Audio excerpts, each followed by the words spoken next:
Die derde gedagte. Ek is die goeie herder. Johannes 10 vers 11. Ek wens dat die seën van hierdie gedeelte vir elke luisteraar 'n werklikheid sal wees. Want Jesus sê iets radikaal. Hy sê ek is die goeie herder. Die goeie herder lê sy lewe af vir die skape. Sien, dis nie net lyding nie, dit is opoffering. Baie leiers neem van mense, maar die goeie herder gee homself. Hy beskerm nie net van afstand nie. Hy tree in.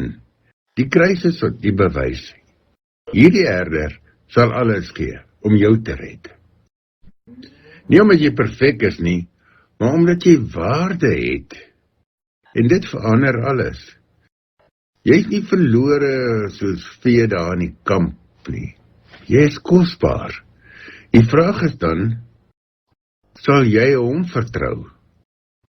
Want 'n goeie herder lei, maar jy moet kies om te kan volg, of om te volg. Om te volg beteken om soms jou eie pad te los.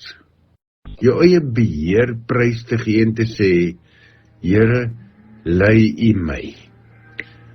Maar dit is nie altyd maklik nie. Maar dit is altyd veilig. Want die goeie herder gee nie net rigting nie, hy gee homself. En daarom kan ons vra, Here Jesus, baie dankie dat U die goeie herder is wat U lewe vir ons gegee het. Help ons om U te vertrou en te volg.